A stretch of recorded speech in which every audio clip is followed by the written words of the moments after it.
Welcome to ఉద్యోగ అన్వేషణ channel. 17th December 2023 articles చూద్దాము. అందులో ఇంపార్టెంట్ ఆర్టికల్స్లో ఒకటి లాభసాటి సేద్యం కోసము.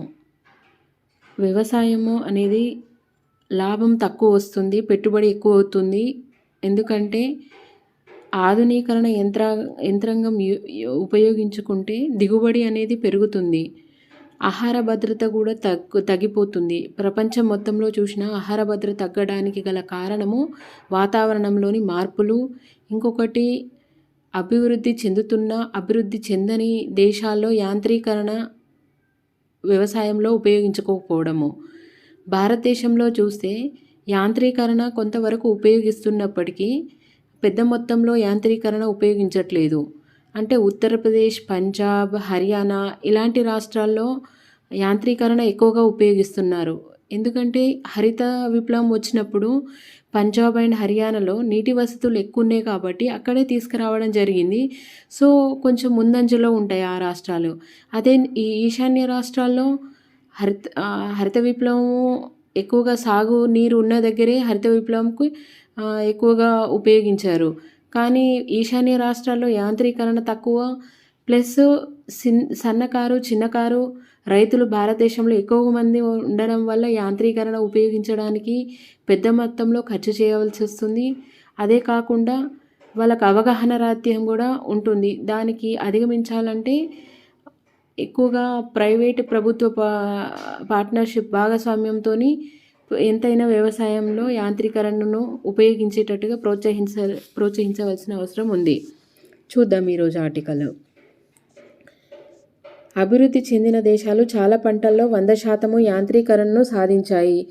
సాగును సరళీతరం చేస్తూ స్మార్ట్ వ్యవసాయం దిశగా పరుగులు తీస్తున్నాయి. మన దేశంలో అటువంటి ప్రయత్నాలు ముమ్మరంగా జరగవలసిన అవసరం ఉంది. అంటే ముమ్మరంగా లేదన్నట్టు. ఇతర దేశాలతో భారతదేశం, అమెరికా కానీ, ఇజ్రాయెల్ కానీ, ఇలాంటి జపాన్ లాంటి దేశాల్లో యంత్రీకరణ అనేది 100% ఉపయోగిస్తున్నారు. ప్రపంచ ఆహార భద్రత నానాటికి సంక్లిష్టంగా మారుతూ ఉంది.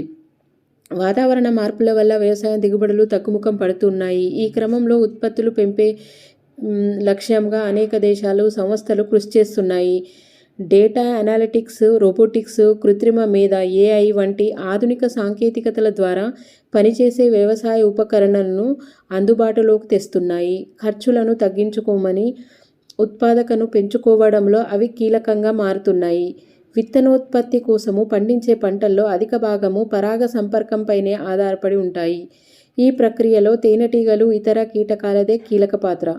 వాతావరణ మార్పుల కారణంగా తరచూ తుఫాన్లు, వరదలు, కరువు పరిస్థితులు సంభవిస్తున్నాయి.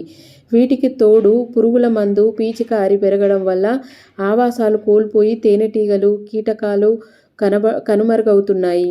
ఈ సమస్యను అధిగమించడానికి ఇజ్రాయెల్కి చెందిన ఓ సంస్థ రోబీ క్రాస్ బీ అనే పరికరాలను తయారు చేసింది. ఇవి అవకాడో చెట్ల మధ్య అంటుకున్న పుప్పడి రేణువులను సేకరించి వ్యాప్తి చేస్తాయి. ఈ యంత్రాంగాలు ఇజ్రాయెల్, స్పెయిన్, అమెరికా వంటి దేశాల్లో విరివిగా ఉపయోగిస్తున్నారు.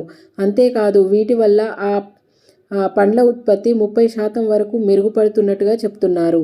అలాగే మొక్కల్లో పరాగ సంపర్కానికి జపాన్ అతి చిన్న డ్రోన్లను తయారు చేస్తుంది. సెలిఫోన్ అప్లికేషన్ సహాయంతో వీటిని నియంత్రించవచ్చు. ఈ డ్రోన్లలో అమర్చే GPS సాధనాల ద్వారా పొలంలో ఎక్కడికక్కడ పరాగ సంపర్కంగా జరిగిందో తెలుసుకోవచ్చు. ఇజ్రాయిల్లోనే చెందిన మరొక సంస్థ పుప్పడిని సేకరించి ఆ తర్వాత దాన్ని వినియోగించుకునేలాగా యంత్రాలను అభివృద్ధి చేసింది. ఫలదీకరణ సమయంలో అత్యుత్తమ పుప్పడిని అందించడం వల్ల దిగుబడులు మెరుగుపడతాయని శాస్త్రవేత్తలు చెబుతున్నారు. అధిక ఉత్పత్తులకు వ్యవసాయం కార్యకలాపాల సామర్థ్యాన్ని మెరుగుపరచడానికి ప్రపంచవ్యాప్తంగా అనేక సంస్థలు పరిశోధనలు చేపడుతున్నాయి. ఆధునిక ఉపకరణాల్లో అందుబాటులోకి తెస్తున్నాయి. వ్యవసాయంలో వస్తున్న సాంకేతికత సేద్య రంగం భవిష్యత్తుకు ఆశాజనకంగా మారుస్తున్నాయి. అంటే లేటెస్ట్ టెక్నాలజీ పండ్ల ఉత్పత్తిలో ప్లస్ విత్తన ఉత్పత్తిలో ఏ విధంగా ఉపయోగిస్తున్నారనేది ఇక్కడ ఇచ్చారు. అంటే అభివృద్ధి చెందిన దేశాల్లో ఈ యంత్రాంగం వల్ల 30% వరకు పంటల యొక్క దిగుబడిని పెంచుకుంటున్నారు. ఆధునిక వ్యవసాయ ఉపకరణాల వల్ల సమయము ఆదా అవుతుంది. పంటల నాణ్యత, దిగుబడులు పెరుగుతాయి. అయిన పనులను సులభంగా చేయవచ్చు. నీటిపారుదల, ఫలదీకరణ, తెగుళ్ల నివారణ వంటి పనులను మెరుగ్గా నిర్వహించవచ్చు. ఎరువులు, నీరు, పురుగుల మందులు తగ్గుతుంది కాబట్టి పర్యావరణ పరిరక్షణకు అవి సహాయపడతాయి. పంట కోత తర్వాత వాటిల్లే నష్టాలను తగ్గించుకోవడానికి, తద్వారా ఆదాయం పెంచుకోవడానికి ఆధునిక ఉపకరణాలు ఉపయోగపడతాయి. డ్రోన్లు, ప్లాంటర్లు, మంచి సెన్సార్లు, వేరియబుల్ రేట్ టెక్నాలజీ, విఆర్టీ పరికరాలను, రోబోటిక్స్ వీడర్లను, క్రాప్ మానిటరింగ్ యాప్లను, ఆటోమేటెడ్ నీటిపారుదల వ్యవస్థ, స్మార్ట్ హార్వెస్టర్లు, జీపీఎస్ ఆధారిత ట్రాక్టర్లు వంటి ఉపకరణాలెన్నో సేద్య రంగానికి మరో స్థాయికి తీసుకెళ్తున్నాయి. ప్రస్తుతం ప్రపంచ జనాభాలో దాదాపుగా 9.9% ఆకలితో అలమటిస్తున్నారని ఐక్యరాజ్యసమితి నివేదిక వెల్లడించింది. 2050 నాటికి ఆహార డిమాండ్ 70% పెరుగుతుందని అంచనా. ఈ సవాల్ను అధిగమించాలంటే సాగు సాంకేతికత జోడించి ఉత్పాదకతను పెంచడమే ఉత్తమ మార్గము. వ్యవసాయంలో యాంత్రీకరణ ప్రోత్సహించడానికి కేంద్ర ప్రభుత్వం 2014 నుంచి sub mission on agriculture mechanization కార్యక్రమాన్ని అమలు చేస్తుంది. పలు రాష్ట్రాలు సైతము ఇటువంటి పథకాలను అమలు చేస్తున్నాయి. రాయితీపై వివిధ రకాల పరికరాలను రైతులకు అందజేస్తున్నాయి. భారత వ్యవసాయ పరిశోధన మండలి ICMR Indian council for agriculture research అధ్యయనం ప్రకారంగా దేశ వ్యవసాయ రంగంలో యాంత్రీకరణ స్థాయి 45% వరకు ఉంటుంది. ఈ విషయంలో ఉత్తరప్రదేశ్, హర్యానా, పంజాబ్లు ముందు వరుసలో ఉన్నాయి. ఈశాన్య రాష్ట్రాలు వెనుకబడ్డాయి. వాస్తవానికి వ్యవసాయ రంగంలో యాంత్రీకరణకు అనేక ప్రతిబంధకాలు ఎదురవుతున్నాయి. అధిక శాతము చిన్న, సన్నకారు రైతులే కావడం వల్ల అత్యాధునిక పరికరాలు కొనుగోలు చేసే నిర్వహించడము శక్తికి మించిన పని అవుతుంది. అవగాహన లేకపోవడం వల్ల వాటిని వినియోగించడం కష్టమవుతుంది. ప్రస్తుతం వరి, గోధుమ పంటల్లోనే యాంత్రీకరణ అధికంగా ఉంది. ఇతర ఆహార, వాణిజ్య, ఉద్యాన పంటల్లో యాంత్రీకరణ ఊపందుకోవాలి. ఇందుకు ప్రభుత్వ, ప్రైవేటు సంస్థలు ప్రోత్సహించాలి. అయితే ఈ టెక్నాలజీలో ఉపకరణాల్లో రోబోటిక్స్, వీడర్స్, మిషన్స్, అత్యాధునిక టెక్నాలజీ వినియోగించాలని చెప్తున్నారు. ఇందులో టోటల్గా ఐక్యరాజ్య సమితి చెప్పింది 9.9% అనేది ఆకలితో అలమటిస్తున్నారు. అది ఇంకా ఆహారం అనేది 70%కి పెరగవచ్చు. ఆహారం పైన డిమాండ్. తారలకు తగని పని. ఈ ఆర్టికల్ చూద్దాము. ఈ ఆర్టికల్లో ఏంటంటే తారలంటే సినీ యాక్టర్స్, బాలీవుడ్ యాక్టర్స్. కొన్ని హానికరమైన వస్తువులు ఉన్నాయి చూడండి, గుట్కాలు. వీటి మీద ఎక్కువగా అడ్వర్టైజ్మెంట్ ఇవ్వడం వల్ల ప్రజలు ఎక్కువగా అభిమానించే హీరో కానీ హీరోయిన్ కానీ చెప్పడం వల్ల వాళ్ళు అది ఉపయోగించుకోవడానికి మొగ్గు చూపుతారు. ఎందుకంటే వీరాభిమానులు ఉంటారు. అలాంటి సందర్భంలో వాళ్ళు ఏవైనా వీటిని ప్రమోట్ చేసేటట్టుగా ఏవైనా యాడ్స్ ఇస్తే దానివల్ల హానికరమైన వస్తువుల వల్ల ఆరోగ్యం ఖరాబ్ అయ్యే అవకాశం ఉంటుందని ఆల్రెడీ సుప్రీంకోర్టు గైడ్లైన్స్ ఇచ్చింది. దానివల్లనే ఇప్పుడు ఫేమస్ అయిన టాలీవుడ్ దిగ్గజాలు ఉన్న వాళ్ళు షారుఖ్ ఖాన్, అక్షయ్ కుమార్కు, అజయ్ దేవగన్ మొదలైన వాళ్ళకు సోకాస్ నోటీస్ ఇచ్చింది. ఎందుకంటే వీటి మీద ప్రమోట్ చేస్తూ కొన్ని వీడియోలు చేయడం జరిగింది. చూద్దాం. ఇందులో గుట్కా ప్రకటనలో నటించినందుకు బాలీవుడ్ దిగ్గజ నటుడు షారుఖ్ ఖాన్, అక్షయ్ కుమార్, అజయ్ దేవగన్లు సోకాస్ నోటీసులు జారీ చేసినట్టుగా కేంద్ర ప్రభుత్వం ఇటీవల వెల్లడించింది. ప్రజల ఆరోగ్యానికి, సమాజ శ్రేయస్సుకు హాని కలిగించే ఉత్పత్తులకు ప్రముఖులు ప్రచారం చేయడంపైన అభ్యంతరాలు వ్యక్తమవుతున్నాయి. ఇక్కడ సుప్రీంకోర్టు కాదు, కేంద్ర ప్రభుత్వం వీళ్లకు నోటీసు జారీ చేయడం అనేది జరిగింది. అది చూద్దాము. మన దేశంలో అభిమానానికి లోటు లేదు. రాజకీయ నేతలు, సినీ తారలు, క్రీడాకారులను గుండెల నిండా అభిమానించేవారు, ఆరాధ్య దైవంగా భావించేవారు కోట్ల సంఖ్యలో ఉంటారు. అటువంటి ప్రముఖులు ఏది చెప్పినా వింటారు, ఏది చేయమన్నా చేస్తారు. అంతటి ప్రభావవంతులు కాబట్టే అనేక సంస్థలు తమ వస్తువులకు వారి ద్వారా ప్రచారం కల్పిస్తున్నాయి. ప్రతిగా పెద్ద మొత్తంలో పారితోషికం చెల్లిస్తున్నాయి. భారత్లో 2007లో చిన్న పెద్ద కలిసి సుమారుగా 650 ఉత్పత్తులకు సెలబ్రిటీలు బ్రాండ్ అంబాసిడర్లుగా వ్యవహరిస్తే 2017 నాటికి వాటి సంఖ్య 1660కి చేరినట్లుగా గతంలో ఓ అధ్యయనం లెక్కగట్టింది. ఇందుకు వారికి చెల్లించిన మొత్తం కూడా 1550 కోట్ల నుంచి 6600కు ఎగబాకినట్లుగా అది అంచనా వేసింది. ఇప్పుడు మొత్తం మరింత ఎక్కువే ఉందంటున్నారు. సమాజ శ్రేయస్సే కీలకము. ఈ ఏడాది జనవరి నుంచి జూన్ మధ్య సెలబ్రిటీలతో కూడిన వాణిజ్య ప్రకటనలో 11% వృద్ధి నమోదైనట్లుగా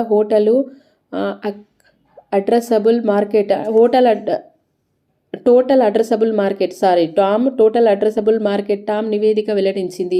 ప్రముఖులు ప్రచారం చేస్తున్న ఉత్పత్తుల్లో అత్యధికంగా ఆహారము, పానీయాలు సంబంధించినవే. వ్యక్తిగత పరిశుభ్రత, గృహోపకరణాలు, ఆరోగ్య పరిరక్షణ, దుస్తువులు, ఆన్లైన్ షాపింగ్, పాన్ మసాలాకు సంబంధించిన ప్రచారంలోనూ చాలామంది సెలబ్రిటీలు పాల్గొంటున్నారు. ముఖ్యంగా టాలీవుడ్ నటులు అక్షయ్ కుమార్, అమితాబ్ బచ్చన్, విద్యా బాలన్, అలియా భట్, రణ్వీర్ సింగ్, అనుష్క శర్మ, అజయ్ దేవగన్, షారుఖ్ ఖాన్, కత్రినా కైఫ్, కియారా అద్వానీలతో కూడిన ప్రకటనలే ఎక్కువగా ఉంటున్నాయి. తారలు పాల్గొనే 40% పైగా ప్రకటనలో అక్షయ్ కుమార్, ట్వింకిల్ ఖన్నా, అమితాబ్ బచ్చన్, జయా బచ్చన్, అనుష్క శర్మ, విరాట్ కోహ్లీ జంటలచే ఎక్కువ అని టామ్ పేర్కొన్నది. టామ్ అనేది ఇది ఒక ఆర్గనైజేషన్, ఇది చెప్తుందన్నమాట వీరి గురించి. ఇది చెప్పింది కదా ఇందాక, టామ్ అంటే టోటల్ అడ్రసబుల్ మార్కెట్ అనేది. 1,00,000 మందికి పైగా ప్రభావం చూపగల ప్రముఖులు వస్తు సేవల ప్రచారంలో భాగస్వామ్యం అయ్యేటప్పుడు నైతిక విలువలకు, సామాజిక బాధ్యత దృష్టిలో పెట్టుకోవాలన్న వాదనలు చాలా కాలంగా వినిపిస్తున్నాయి. ప్రభుత్వం నుంచి పురస్కారాలు అందుకున్న నటులు ప్రజలను తప్పుదోవ పట్టించే గుట్కా ఉత్పత్తుల ప్రచారం కల్పించడము అనైతికము, చట్ట వ్యతిరేకమంటూ మోతీలాల్ యాదవ్ అనే న్యాయవాది 2023లో అలహాబాద్ హైకోర్టు ఆశ్రయించారు. ఆ క్రమంలో బాలీవుడ్ దిగ్గజ నటుడు షారుఖ్ ఖాన్, అక్షయ్ కుమార్, అజయ్ దేవగన్ సోకాస్ నోటీసులు జారీ చేసినట్టుగా deputy solicitor general SB Pandey ఇటీవల వెల్లడించారు. ఇక్కడ సొలిసిటర్ జనరల్ ఎవరు అనేది ఇంపార్టెంట్ కాంపిటేటివ్ ఎగ్జామ్లో. ఎవరంటే ఎస్బీ పాండే. రాజ్యాంగంలోని 19 సబ్క్లాస్ 1A అధికరణ. ఈ అధికరణ అనేది ప్రకారంగా వస్తువు సేవల ప్రచారం చేసుకునే స్వేచ్ఛ వ్యక్తులు, సంస్థలకు ఉంటుంది. అలాగని ప్రజల ఆరోగ్యానికి, జీవితాలకు ప్రమాదంలో నెట్టే ఉత్పత్తులను ప్రచారం కల్పించడం మాత్రము సరికాదు. సమాజంలో అసమానతలను తీసుకొచ్చి విద్వేషాలను రెచ్చగొట్టే తీరు ఆక్షేపణమైనది. నలుపు రంగు శరీర ఛాయను తక్కువ చేసి చూపించడము, ఫలానా ఉత్పత్తిని వాడితే క్రమంలో జబ్బు మాయమవుతుందని చెప్పడము, మద్యపానము, ధూమపానము, గుట్కా వినియోగాన్ని ప్రోత్సహించడము సెలబ్రిటీలకు తగని పని. కాబట్టి సమాజంపైన తీవ్ర ప్రభావం చూపగల వ్యక్తులెవరూ అటువంటి ప్రచారంలో భాగస్వామ్యం కాకూడదన్న అభిప్రాయాలు బలంగా వ్యక్తమవుతున్నాయి. ఇందుకు సంబంధించి ఔషధ సౌందర్య సాధనాల నియంత్రణ చట్టం 1940, ఔషధాలు, అద్భుత పరిష్కారాల అభ్యంతరాల ప్రకటనల చట్టం 1954, వినియోగదారుల రక్షణ చట్టం 1986, మహిళలను అసభ్యంగా చిత్రీకరించడానికి నిషేధించే చట్టం 1986 వంటివి ఉన్నాయి. ఈ నిషేధ చట్టాలను భారతదేశ కేంద్ర ప్రభుత్వం తీసుకురావడం అనేది జరిగింది. బాధ్యత ప్రముఖులదే. ఏదైనా వస్తువు సేవలు ప్రజలకు తప్పుదోవ పట్టించేవిగా ఉంటే వాటి ప్రచారం కల్పించే సెలబ్రిటీలు అందుకు బాధ్యత వహించవలసి ఉంటుందని కేంద్ర ప్రభుత్వం నిరుడు హెచ్చరించింది. అందుకు అనుగుణంగా వినియోగదారులు పరిరక్షణ ప్రాధికార సంస్థ మార్గదర్శకాల్లో మార్పులు తీసుకొచ్చింది. తప్పుదోవ పట్టించే ప్రచారంలో పాల్గొనే ప్రముఖులకు తొలిసారిగా ₹10 లక్షల జరిమానా, మళ్లీ అలాంటి ప్రచారానికి పాల్పడితే ₹50 లక్షల జరిమానాతో పాటు 5 సంవత్సరాల వరకు జైలు శిక్ష విధించాలని నిబంధనలు చేర్చింది. వస్తువు సేవల ఖచ్చితత్వము, శాస్త్రీయత ప్రమాణాలు, ఉపయోగాలతో పాటు వాటి పనితీరును ఎక్కువ చేసి చూపడము తారలు చేయకూడని పని. చట్టాలు ఆంక్షించినట్టుగా ప్రజల జీవితాలను, సమాజాన్ని మెరుగుపరిచే వస్తువు సేవలకు ప్రచారం కల్పించే తారలను అడ్డుకునేదెవరు? కాబట్టి హానికరమైన వస్తువులను తారలు ప్రచారం చేయకూడదని ముఖ్య ఉద్దేశము ఈ ఆర్టికల్. సైబర్ సీమాలో స్వాహా పర్వాలు. సైబర్ అంటే ఇంటర్నెట్ యూస్ చేసే సంస్థల్లో అంటే ఎక్కువగా నెట్ వాడడం వల్ల ఆ నెట్‌ను ఉపయోగించి వాళ్ళ దగ్గర ఉన్న డబ్బులను స్వాధీనం చేసుకోవడం, వీళ్ళు తస్కరించడం అనేది సైబర్ నేరగాళ్లకు షరామామూలుగా కొన్ని రోజుల కింద నుండి సాగుతూ ఉన్నది. ఇది అంతర్జాతీయంగా పెద్ద సమస్యగా పరిణమిస్తుంది. అదే టైంలో ఇప్పుడు మన దేశీయంగా కూడా చాలా వరకు ఈ డబ్బులను తస్కరించడము ఒక్క సంవత్సరంలోనే దాదాపుగా కొన్ని కోట్ల రూపాయలను వీళ్ళు తస్కరించడం అనేది జరుగుతుంది. పర్సనల్గా ఒక మాట మామూలుగా మాట్లాడుతూ స్పామ్వేర్ను పంపించడము, దాని వల్ల ఆ వైరస్ ద్వారా మన పర్సనల్ డేటాను తస్కరించడము, దాని ద్వారా మన డీటెయిల్స్ తెలుసుకొని ఫోన్లు చేయడము, ఏదో రకంగా డబ్బులు పెద్ద పెద్ద రంగాల్లో రాణిస్తున్న వారి దగ్గర నుండి డబ్బులు తీసుకోవడం జరుగుతుంది. అదే ఈ ఆర్టికల్ ఇది చాలా ఇంపార్టెంట్. ఎందుకంటే మనకు పర్సనల్ కూడా ఏ విధంగా డబ్బులు ఏ విధంగా స్వాధీనం చేసుకుంటున్నారు, డేటా ఏ విధంగా తస్కరిస్తున్నదనే ఇన్ఫర్మేషన్ తెలుస్తుంది. కాబట్టి దేశీయంగా అంతర్జాల వినియోగము విస్తృతమవుతున్న కొద్దీ సైబర్ నేరగాలు పట్టపగలు లేకుండా పెట్టరేగిపోతున్నారు. రోజుకు 5,000 రూపాయల వరకు ఆర్జించవచ్చు అంటూ హైదరాబాదీ యువ డాక్టర్ పైన ఇటీవల డిజిటల్ దొంగలు వల వేశారు. అతని దగ్గర నుంచి దాదాపుగా రూపాయలు 20 లక్షలు కాజేశారు. ఆన్లైన్లో ఓ అమ్మకపు ప్రకటన ఇచ్చిన పాపానికి బెంగళూరుకి చెందిన ఓ ఇంజనీరు నుంచి 66 లక్షల స్వాహా చేశారు. సినిమాలు, హోటళ్ళు, నెట్లలో రేటింగ్ ఇస్తే చాలు డబ్బులొస్తాయని చెప్పి ముంబై వాసి ఖాతాలో నుంచి ₹1 కోటి పైగా కొట్టేశారు. సైబర్ సీమలో స్వైర విహారం చేస్తున్న అక్రమార్కులు ఎందరి కష్టార్జితాలతో క్షణాల్లో లూటీ చేస్తున్నారు. జాతీయ నేర గణాంకాల సంస్థ ఎన్సీఆర్బీ తాజా నివేదిక ప్రకారంగా 2021తో పోలిస్తే నిరుడు దేశవ్యాప్తంగా సైబర్ నేరాలు దాదాపుగా 25% అధికమయ్యాయి. గడిచిన 5 ఏళ్లలో అది ఏకానికి 141% మేర ఎగబాకాయి. సైబర్ చోరులు చేతివాటానికి కర్ణాటక, తెలంగాణ, మహారాష్ట్ర వాసులు ఎక్కువగా బాధితులవుతున్నట్టుగా అధికార గణాంకాలు వెల్లడిస్తున్నాయి. కొంత డబ్బు పెట్టుబడి పెడితే రెట్టింపు లాభాలు వస్తాయనో, రుణాలు ఇస్తామనో, పార్ట్ టైం ఉద్యోగాలు పేరిటో మభ్యపెడుతున్న నేరగాళ్లను ప్రజల సొమ్మును పెద్ద మొత్తున కొల్లగొడుతున్నారు. ఫోన్లలో సున్నిత సమాచారాన్ని తస్కరించి బెదిరింపులకు ఒడిగడుతున్నారు. 2021 జూన్ నుంచి 2 ఏళ్ల వ్యవధిలో ఒక్క తెలంగాణలో సుమారుగా 600 కోట్ల రూపాయలను సైబరాసులు దోచేశారు. ఎక్కడో ఉండి మరెక్కడో మోసాలను తెగబాడుతున్న నేరగాళ్లను చట్టం చేతుల్లో నుంచి ఇసుక రేణువుల్లాగా తప్పించుకుంటున్నారు. సాంకేతికత, నిఘా, సమిష్టి కృషితో ఆన్లైన్లో మోసాలను కట్టడి చేయడంలో వ్యవస్థ నిష్క్రియ పర్వతము డిజిటల్ భారత్ ఆవిష్కరణకు పెను సవాలుగా పరిణమిస్తుంది.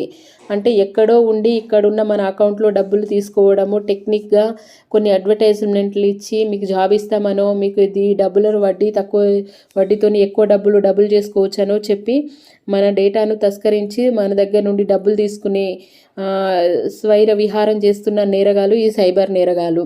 ఐఐటి కాన్పూర్ అధ్యయనం ప్రకారంగా రాజస్థాన్, ఉత్తరప్రదేశ్, జార్ఖండ్, హర్యానాలోని 10 జిల్లాల్లో సైబర్ నేరగాలు ఎక్కువగా పోగుపడ్డారు. హైదరాబాద్, మహబూబ్నగర్, చిత్తూరు వంటి ఆన్లైన్ నేరగాళ్లను సరికొత్త హాట్స్పాట్గా మారాయన్న కథనాలు వెలువడుతున్నాయి. సాధారణ ప్రజల దోచే డిజిటల్ చోరీలను తోడుగా కొన్ని ముఠాలు రాన్సమ్ వేర్తో ప్రభుత్వ, ప్రైవేటు సంస్థల కీలక సమాచారాన్ని తస్కరిస్తున్నాయి. ఆపై బ్లాక్మెయిల్లకు పాల్పడుతూ భారీగా సొమ్ములను దండుకుంటున్నాయి. నిరుడు 83% భారతీయ సంస్థలపైన సైబర్ దాడులు దండెత్తినట్టుగా అధ్యయనాలు వెల్లడించాయి. భారత అత్యవసర కంప్యూటర్ల ప్రతిస్పందన బృందము CERT క్రోడీకరించిన వివరాల ప్రకారంగా గత ఏడాది దేశవ్యాప్తంగా బ్యాంకులు, పారిశ్రామిక సంస్థలపై దాదాపుగా 14 లక్షల సైబర్ దాడులు జరిగాయి. వాటి కారణంగా ఆయా సంస్థలు 6,000 కోట్ల రూపాయలకు పైగా నష్టం వాటిల్లింది. ల్యాప్టాప్లు, పర్సనల్ కంప్యూటర్ల హ్యాకింగ్తో ప్రజా భద్రత పెను ప్రమాదాన్ని ఎదుర్కొంటుంది. 5G రంగ ప్రవేశంతో ఆన్లైన్ చౌర్యాలు ఇంకా పెచ్చరిల్లుతున్నాయన్న విశ్లేషణలు బెంబేలెత్తిస్తున్నాయి. సైబర్ నేరాలకు సంబంధించి అభియోగ పత్రాల నమోదు రేటు కేవలము 29%మేనని ఎన్సీఆర్బీ లెక్కలు చాటుతున్నాయి. డిజిటల్ బోర్డులతో ఊచలు లెక్కబెట్టడంలో ఖాళీలు వైఫల్యానికి అవి అద్దం పడుతున్నాయి. అంతర్జాలాన్ని సురక్షితం చేయాలని సమాచార భద్రతా మండలి డిఎస్సి సూచించినట్టుగా దేశీయంగా సైబర్ సెక్యూరిటీ నిపుణులు ఎక్కువగా తీర్చిదిద్దుకోవాలని, సరిహద్దులు అతీతంగా జవాన్ని నిలుపు దోపిడీ చేస్తున్న ఈ మోసగాళ్ల పీచమానాల్చాలంటే రాష్ట్రాలు నడుమ సమన్వయం, వాటికి కేంద్రం తోడ్పాటు అత్యావశ్యకము. రాష్ట్రాల మధ్య సమన్వయం ఉండాలి, కేంద్రం వాళ్లకు తోడ్పాటు అందించాలి. ఎన్సీఆర్బీ లెక్కలు చెప్పిన దాని ప్రకారంగా 83% జాతీయంగా భారతీయ సంస్థలపైన సైబర్ దాడులు జరిగినవి. ఆ దాడులు అనేది ఇంకా రోజు రోజుకి నానాటికి పెరుగుతూ వస్తున్నాయని చెప్తున్నారు. ఎన్సీఆర్బీ లెక్కలు అనేది ప్రభుత్వము మరియు ప్రైవేట్ అన్ని సంస్థల్లో కూడా ఈ సైబర్ దాడులు జరుగుతున్నాయని చెప్పడం జరిగింది. 2 ఏళ్ల వ్యవధిలోనే సుమారుగా తెలంగాణలో 600 కోట్ల రూపాయలను ఈ సైబర్ దాడుల వల్ల డబ్బులను తస్కరించడం జరిగింది. ఇవి ఫ్రెండ్స్ ఈరోజు ఆర్టికల్స్. ఒకసారి మీరు స్పీడ్గా పెట్టుకుంటే ఈ ఆర్టికల్స్ మీరు విన్నట్టుగా ఉంటుంది. చెప్తే ఏముంది, వెంటనే తొందరగా అది ఏవో కొన్ని ముక్కలు చెప్తా, కానీ ఇట్లా చదవడం వల్ల మీకు టెక్నాలజీ బాగా అంటే ఏమేమి వర్డ్స్ ఉపయోగపడుతున్నారు, ఏమి ఇంపార్టెంట్, ఏవి కూడా వదలకుండా మీకు అర్థమవుతుందని నేను ఈ విధంగా చెప్తున్నా. మీకు నచ్చితే లైక్ చేయండి, సబ్స్క్రైబ్ చేయండి, షేర్ చేయండి. Thank you.